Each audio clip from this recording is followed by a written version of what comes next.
Pai amantíssimo, fonte de luz, de amor e de sabedoria.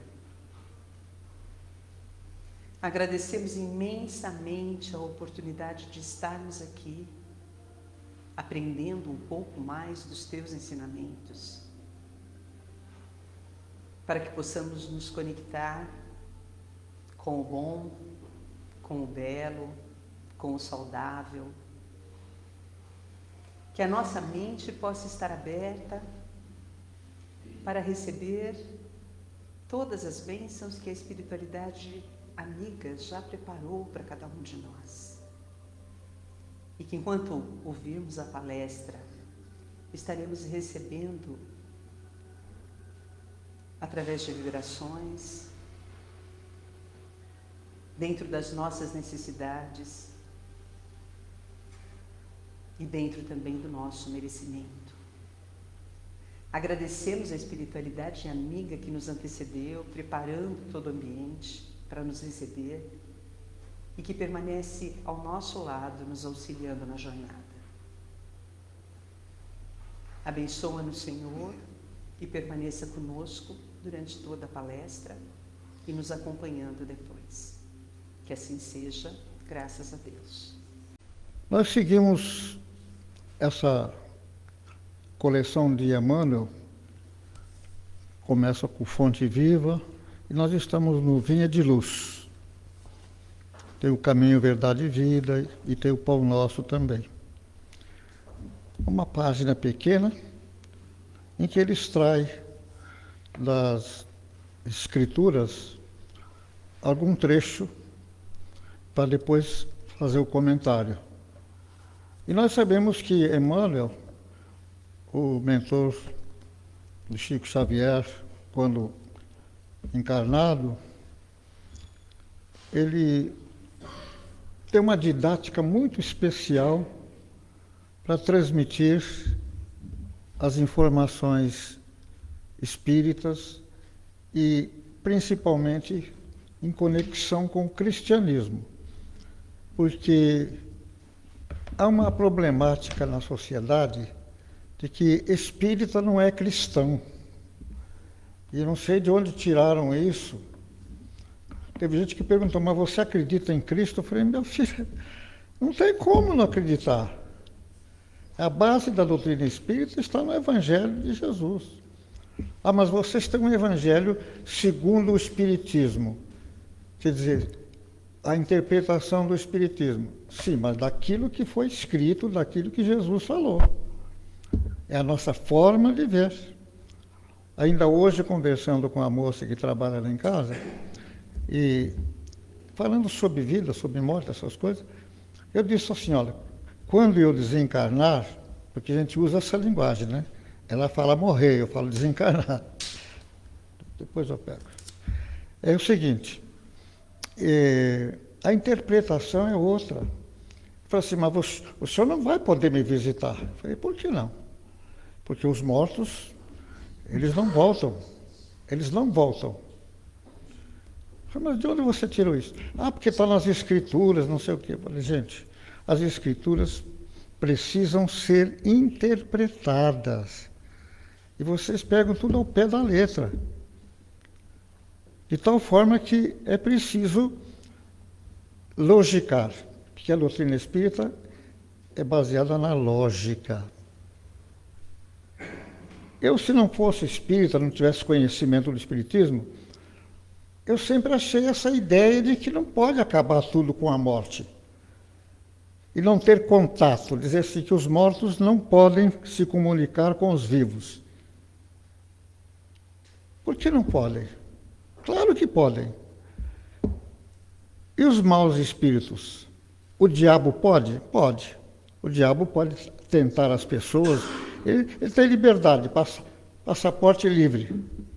Está tudo errado. Falei, mas que forma contraditória de entender a interpretação dos evangelhos da Bíblia.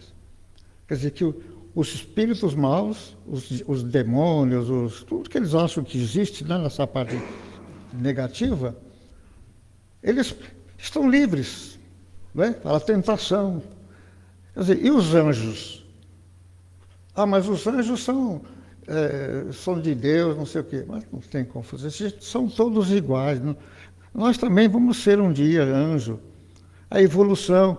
Ah, mas que não tem evolução. Tem evolução, sim. Não tem progresso espiritual. Não, só tem progresso material. Então é difícil lidar com esse povo. Então a gente fica pensando, como é que pode raciocinar desse jeito? Porque se tudo isso aqui acaba no nada, gente, não vale a pena viver. Eu mesmo falo assim, gente, acabe com a vida antes que complique mais. Porque nós não somos exatamente felizes, garantidamente felizes. Estamos felizes em alguns momentos, em algumas fases da vida, alguma coisa assim. A gente viu outro dia na televisão aquele rapaz acabou de casar, foi atravessar a rua, pum, foi atropelado e morreu. Mas que destino é esse? Quem é que controla isso? Como é que pode fazer isso com uma criatura? Ah, mas lá atrás tem uma causa. Lá atrás tem uma causa. Isso aí é o efeito, vocês estão vendo o efeito. O corpo também é um resultado de um efeito. A essência da vida não está no corpo. É só perguntar alguma coisa para o defunto, para ver se ele responde. E se ele responder, todo mundo sai correndo, porque tem medo do defunto. Já repararam isso? Então eu disse a ela assim, ó, mas eu venho te visitar, mas eu não quero visitar. Não quero essa visita. Falei, por quê? Ah, porque você já morreu, você tem o seu lugar lá, você tem... Falei, não, filha, ninguém morre. Ninguém morre. Mas a interpretação é uma coisa difícil. Então eles estão aqui firmes, estigmatizados naquela coisa de que o juízo final vai separar os bodes das ovelhas, que tudo é uma linguagem simbólica do Evangelho. Mas pegam ao pé da letra. São imagens que foram utilizadas por Jesus, pelos profetas, e naquela época, porque hoje a linguagem seria diferente por causa do avanço da ciência, da tecnologia, de tanta coisa que mudou totalmente a face da Terra, os conhecimentos, tudo aquilo que nós utilizamos, que utilizávamos antes, hoje não utilizamos mais.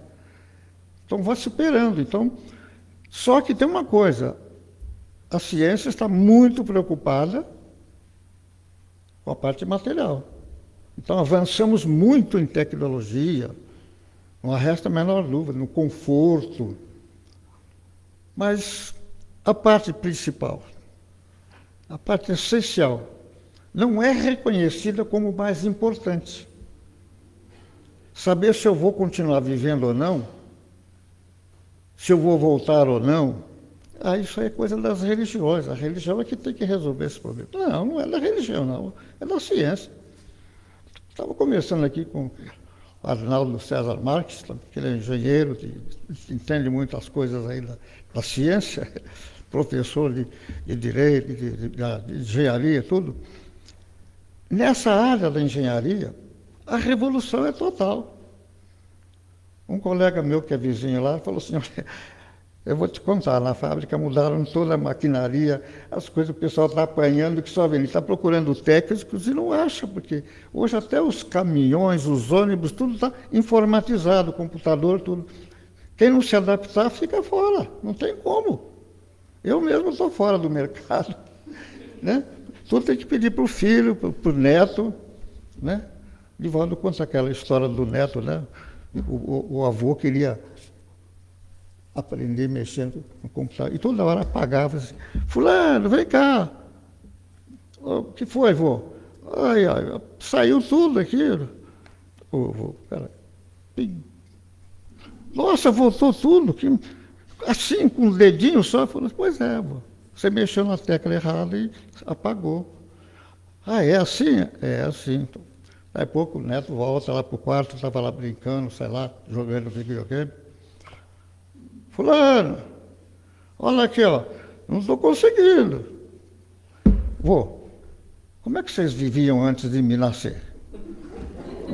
Antes de eu nascer, como é que era a vida de vocês? Porque a gente está por fora do mundo. Já. Eu não sei muita coisa.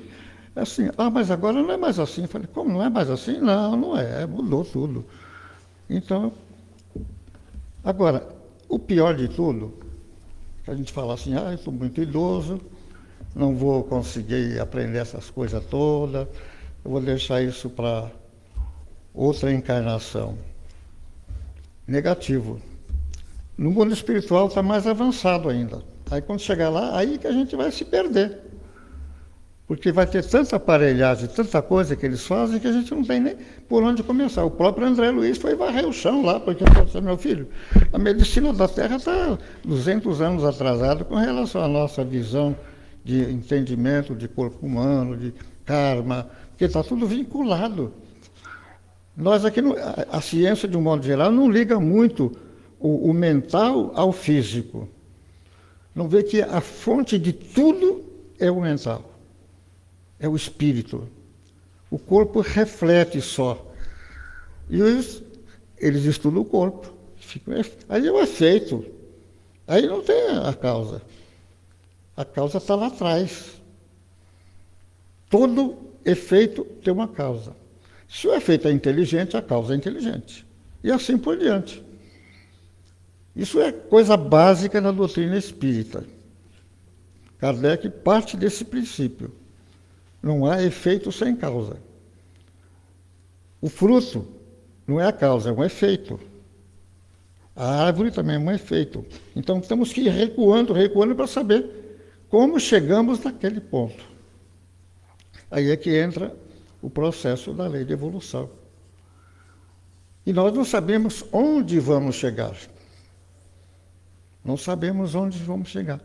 Agora, isso tudo tem um controle do mundo espiritual. Tudo isso está perfeitamente controlado pelas autoridades do mundo espiritual. Então, os espíritos que vão reencarnando para cumprir essa tarefa da evolução, do progresso, trazer as invenções, as descobertas, porque isso já fez lá. Antes de encarnar, ele já fez isso. Daí, então, é uma recordação. As invenções. Ele já traz aquilo, como no caso do avião.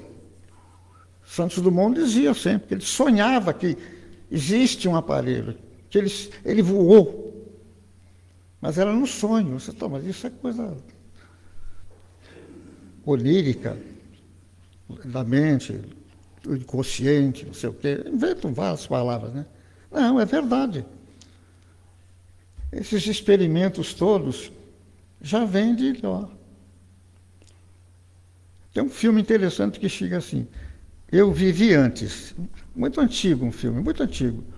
O piloto está num voo e, de repente, ele se volta para o passado e se vê num outro avião bombardeando da guerra. Ele tinha sido piloto na guerra passada, 14 e 18. Que a aviação estava começando. Por que Santos Dumont suicidou-se?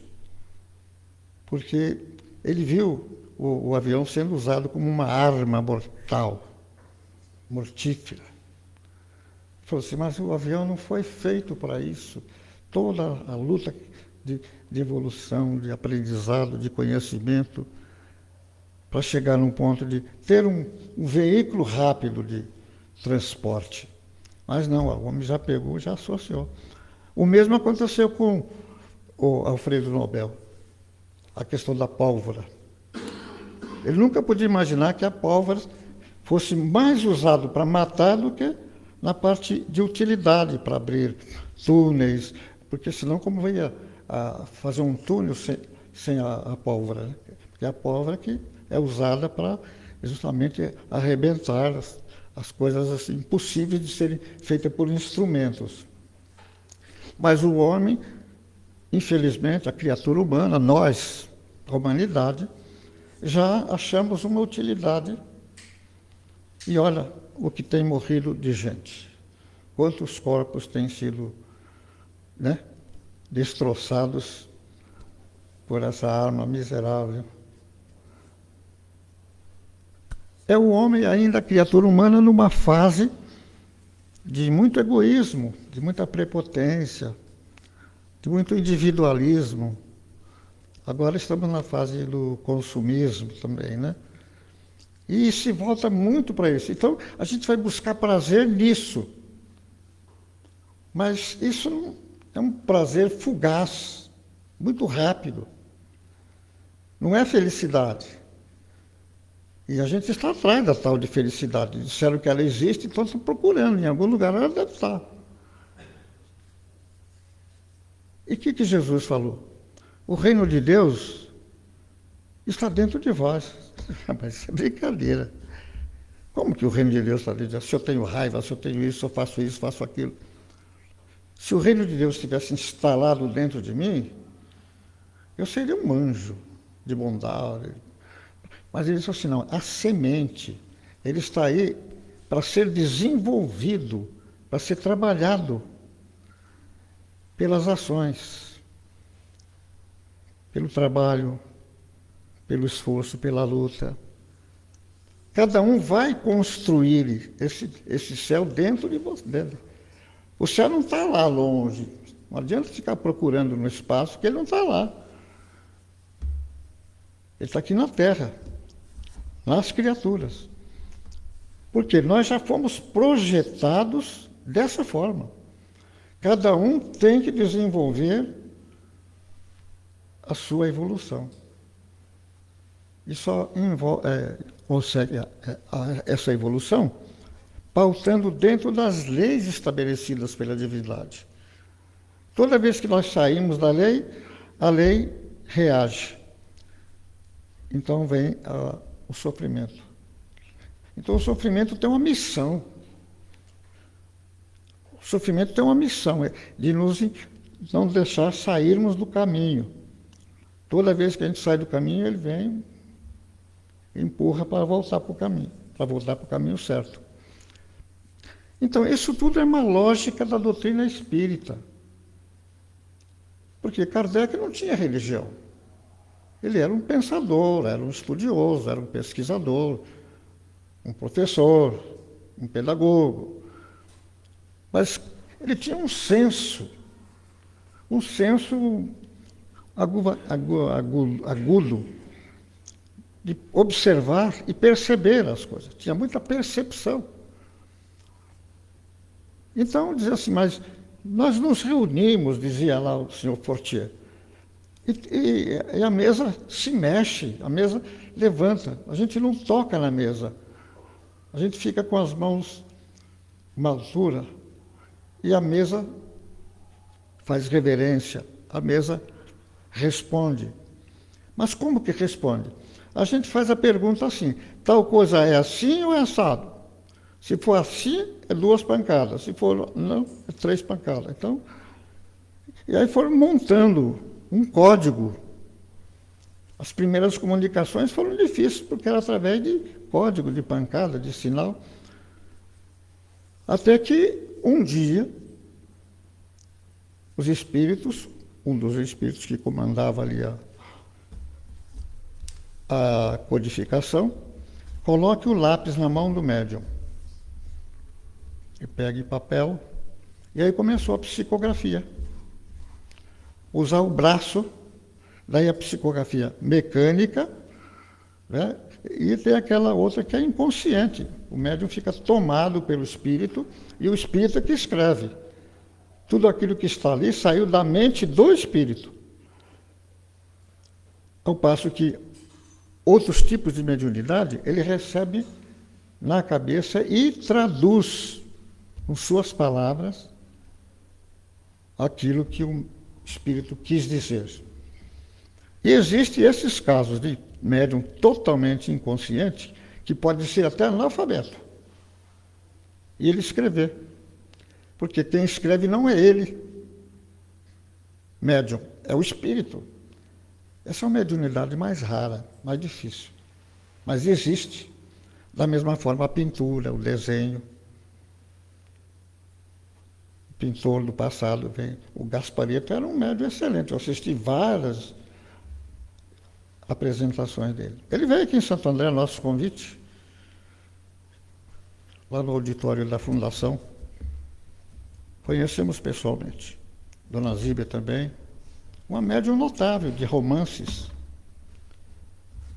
É uma pessoa de pouca cultura. E, no entanto, Chico Xavier é um fenômeno.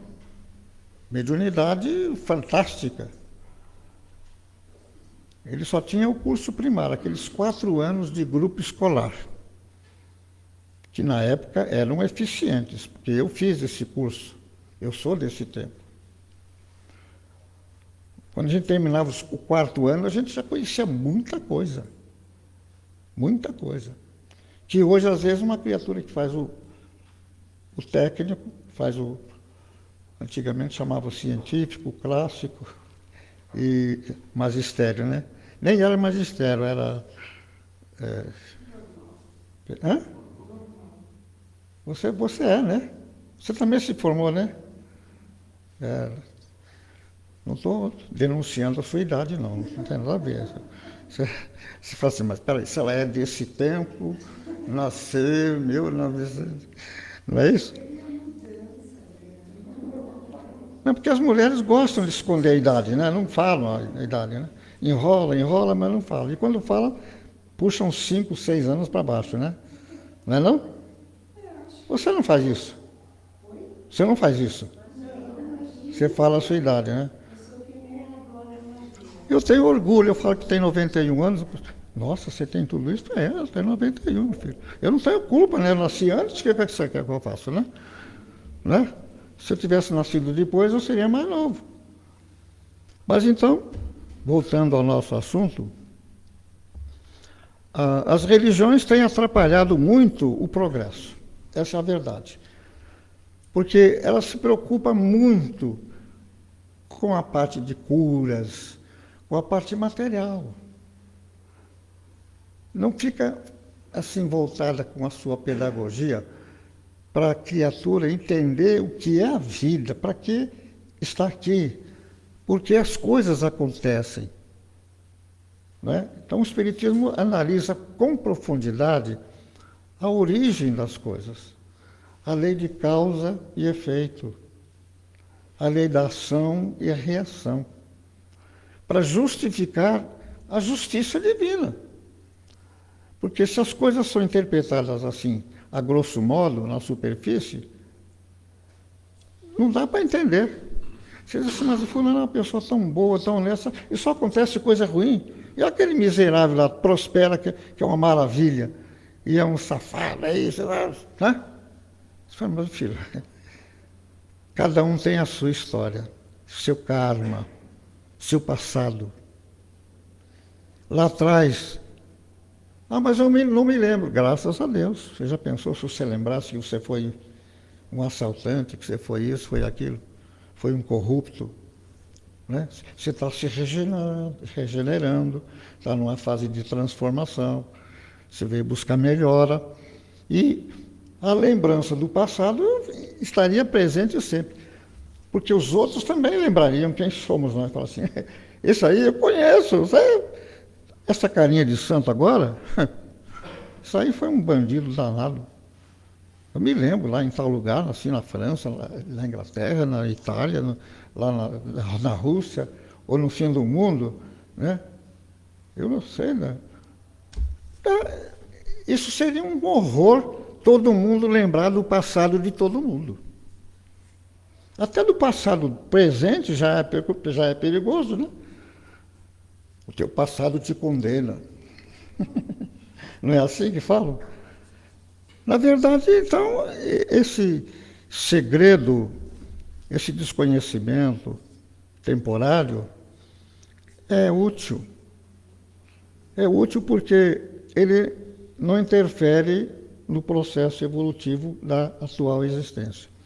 Mas aí você sente a simpatia, a antipatia, sente uma vibração diferente. Até às vezes a pessoa nasce como filho de um inimigo e ele fala assim, aquele filho ele persegue, não ajuda, não faz nada. Mas ele não sabe por quê, mas ele pode pensar assim, mas por que será assim? Todos os meus filhos são iguais, mas Eu tenho fulano, por exemplo, fulano me entende, a gente conversa, ele é bonzinho, mas Beltrano está sempre contra mim, está sempre criando problema, mas ô criatura difícil. Inimigão está ali, ó. Recebeu uma oportunidade para ver se diminui aquela onda vibratória negativa. Talvez na próxima encarnação esteja um pouco melhor, e só lá pela terceira que vai realmente desmontar o circo, voltar à harmonia, à paz, etc. Pelo entendimento, pela compreensão. Então, o entendimento, a interpretação da doutrina espírita, exige esse cuidado. E nem todo mundo entende a doutrina espírita da forma como foi proposta. E parte para os rituais, fazem coisas que não são coadunadas com a doutrina espírita, com a prática em si. Porque ela é uma doutrina filosófica, voltada mais para o pensamento, para a pesquisa, para o entendimento, para compreender. Oh, meu Deus! E aqui não tem mosquito, eu não engoli nenhum mosquito. O que já aconteceu numa palestra uma vez, numa cidade, um calor, e abriu a boca, o bichinho entrou. É uma sensação horrível. Mas assim,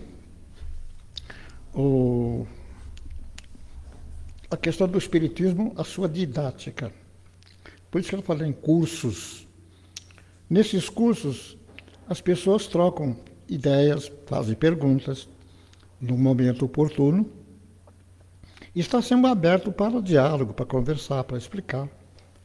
Porque muitas pessoas, talvez uma boa parte dos frequentadores do centro espírita, eles vão assim, eu vou resolver meu problema, que já me recomendaram, então, vai a um centro espírita, pode ser uma perturbação espiritual, pode ser uma obsessão. Isso não é interferência para eu parar, não.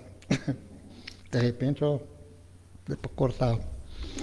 Aí, então ela vai para fazer o tratamento. E os centros espíritas que têm esse tipo de trabalho, que se reúnem os médiuns, faz aquele ritual, né? Dão as mãos e tal, 3, 4 médiuns operando ali. Tudo bem, é válido, Jesus curou realmente.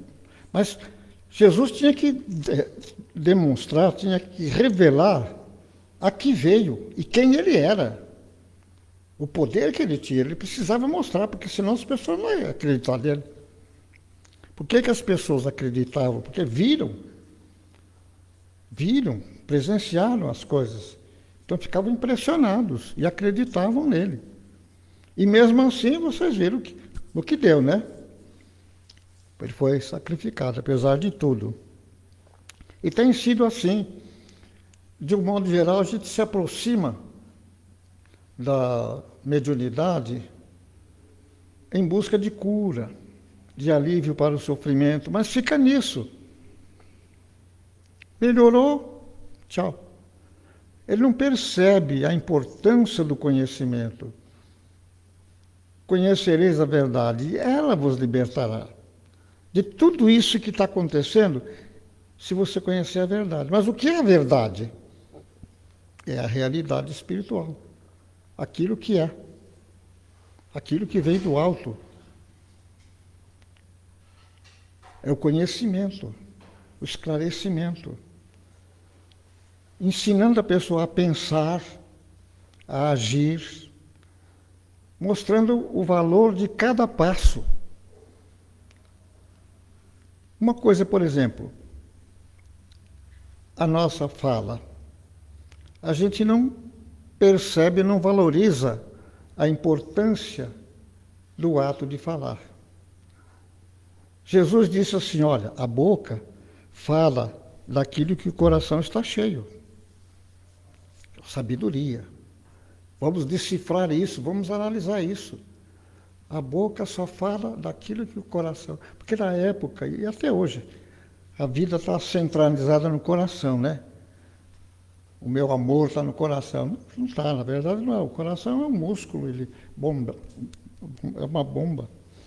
Mas, poeticamente, ele é o centro do sentimento, das emoções, do romantismo, de tudo. É o coração. Então, o coração é simbolizado nessa fase, assim, de que ele é o órgão dos sentimentos, não é? De todo o meu coração. O que quer dizer isso? Com toda a minha carga energética de sentimento, de afeição, de amor, mas tudo isso vem do cérebro, vem do espírito, não vem do coração. O coração faz a sua parte, né? Fisicamente falando, mas não é a fonte do amor, a fonte da amizade, a fonte dos sentimentos, não é. O coração bate forte, é o lado emocional, as sensações, mas não decifra nada. Que nós somos espíritos, pensamos como espírito, através de um corpo, com as limitações da matéria. Porque fora da matéria, o nosso pensamento se dilata. Pelo espírito se dilata. E a capacidade triplica. Os espíritos não precisam sair do lugar para ver uma coisa que está acontecendo lá na China. Ele pode fazer essa visão estando aqui. Coisa que nós não podemos fazer. Você pode imaginar, né? Você pensa assim, eu me lembro da chácara, da estrada, é como se eu estivesse lá agora. Então, você desenha no cérebro. Mas, na verdade, quando você está desencarnado, você se desloca em fração de segundos. Não chega um minuto. Depende de cada capacidade, né? Cada espírito no seu grau de evolução. Então, eles chamam de volitar. Quer dizer, uma forma de voar, de se deslocar de um lugar para outro numa velocidade incrível. Mas mais rápido que a velocidade da luz, que é 300 mil quilômetros por segundo. Imagine o pensamento. Você pensou, já está lá. Então, eles têm muito estudo a respeito do pensamento, como utilizar o pensamento. Quando a gente desencarna, a gente chega lá, não sabe nada assim do mundo espiritual, porque não lembra da outra, porque já esteve lá várias vezes, né?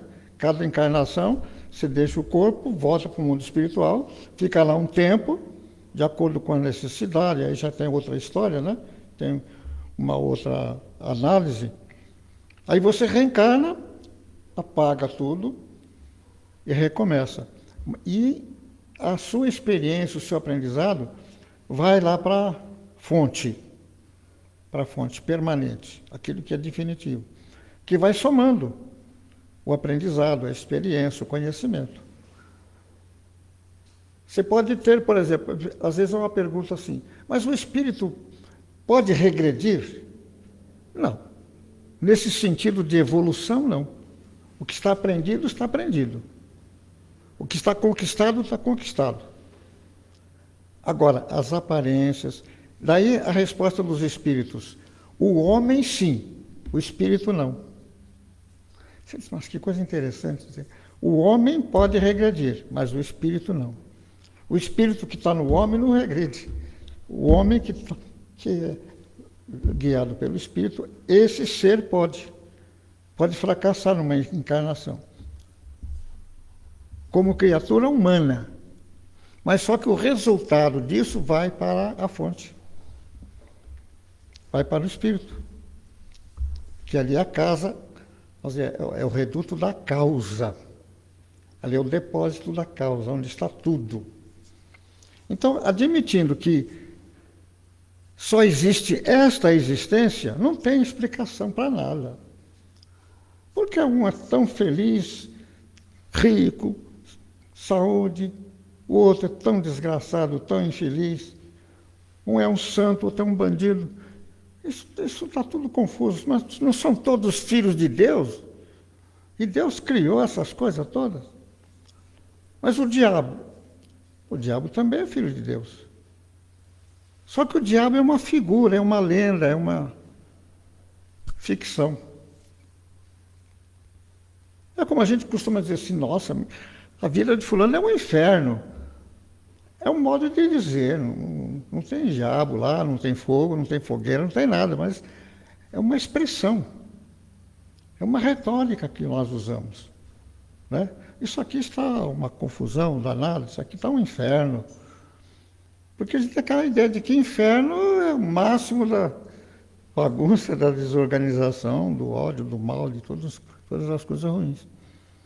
Então a doutrina espírita tem que ser estudada, gente. Por isso que tem uma literatura muito grande, muito vasta, mais de 5.000 títulos de obras boas. Porque tem aquelas que são um pouco aventureiras, mas precisamos selecionar bem. Por isso que a gente sempre recomenda, começa pelas obras de Kardec, que ali é a base. Depois vai para as obras psicografadas, pelos romances, que geralmente focalizam as leis de causa e efeito, tal, as histórias. É uma forma pedagógica de fazer com que facilite o caminho e não seja assim. Porque tem gente que não tem facilidade, tem dificuldade de ler, de raciocinar, de pensar. E a doutrina espírita, ela perde o pensamento. Não vou dizer que obriga, mas você é obrigado a entender o que está acontecendo. Vocês, mas escuta, fulano nasceu como filho de Beltrano, mas na outra encarnação, aí você tem que ligar, fala, peraí, deixa eu ver se eu entendi direito. Você volta a página e lê direitinho e fala assim, agora estou entendendo. Por que que ele é cego agora? Mas isso não foi na última encarnação, foi numa outra anterior. Mas por que ele não foi cego na passada? Porque o espírito, acho que não estava em condições de receber uma reencarnação desse tipo. Foi preciso ele amadurecer mais, conhecer mais, para poder suportar. Porque senão ele vai dizer assim, mas a culpa não é minha, é de Deus que me fez cego. Ele que é culpado, que me tirou a visão. Isso não é verdade. Então é preciso que a pessoa tenha consciência daquilo que vai viver. De um modo geral, nós escolhemos a nossa existência, a família e tal. Mas nem todos podem fazer isso. Tem espírito que é ligado automaticamente às necessidades dele. É supervisionado, ele não tem condições de discernimento. Então, ele não participa da reencarnação dele, mas a grande maioria participa. Olha, você vai ter que nascer assim, assado, assim, assim, assim, assim. Porque nós temos que chegar nesse ponto aqui. Ó. É todo um esquema, um mapa, os departamentos, muita organização, coisa perfeita. Mas isso é preciso ler. Um dia uma pessoa falou assim, mas como é que você sabe todas essas coisas? Eu falei, mas lendo, estudando, pesquisando, né, meu filho? Tem literatura para isso. Não é, Arnaldo? Tem literatura. Agora, é claro que você tem que debruçar ali, pensar, raciocinar. Não é ler corrente assim.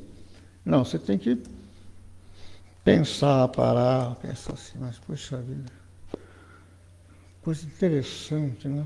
Ler outra vez, fala, é isso mesmo. Puxa vida. E tudo se explica à luz da reencarnação, a justiça divina. Tudo se explica.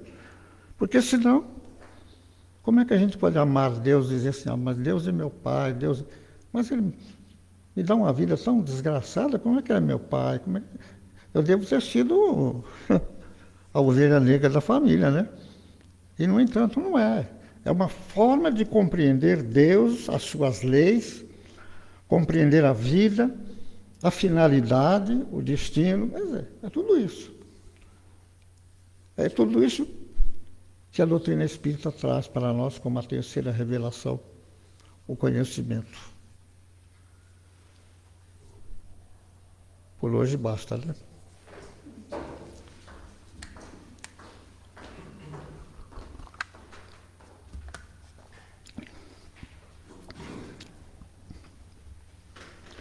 No final, nós fazemos a nossa vibração.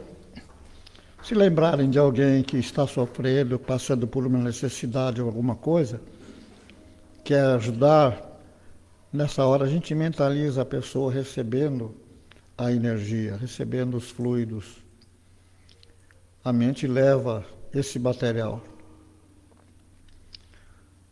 Então rogamos a Deus, Pai Criador,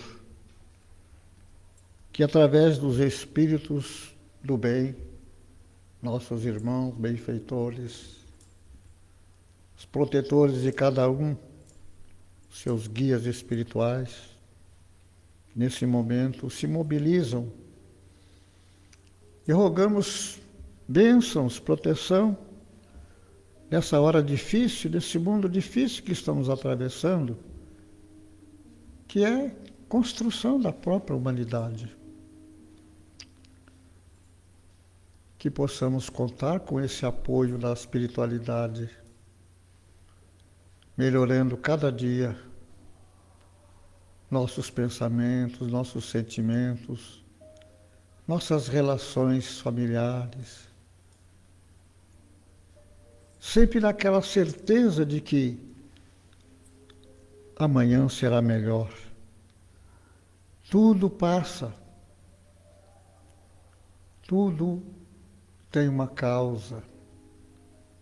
Não se revoltar, não odiar, evitar todos esses pensamentos e sentimentos de natureza vingativa, perversa. Eliminemos toda essa problemática que retarda o nosso progresso espiritual. Os ciúmes, o ódio, a vingança, a cobiça, a inveja, são forças negativas. São energias que criam embaraço para a nossa vida. Então a doutrina espírita nos ensina esse tipo de purificação, como se estivesse nos livrando das coisas que nos incomodam, que nos prejudicam. E nós mesmos causamos as nossas próprias dores, com os nossos pensamentos, com os nossos sentimentos, com a nossa palavra, com a nossa atuação. Por isso Jesus dizia: vigiai e orai, para não cairdes em tentação. O que é a tentação? É a faixa do mal que a gente passa a sintonizar no momento que tem um pensamento vingativo, um pensamento de natureza vibratória baixa. Então, sempre elevando o pensamento, otimista, procurando não criticar, não julgar ninguém. Como disse Jesus, não julgueis para não serdes julgados. O julgamento cabe a Deus, nas suas leis de causa e efeito, e não a nós. Por isso somos gratos à vida, ao conhecimento, à cultura que a doutrina nos traz. E rogamos pelos nossos lares a proteção espiritual para as nossas casas, nossos familiares. Projetemos luzes em todas as partes de nossa casa. E que nosso sono seja uma oportunidade de aprendizado. Enquanto o corpo repousa, que possamos participar de alguma atividade útil na companhia dos bons espíritos, aprendendo e ao mesmo tempo auxiliando.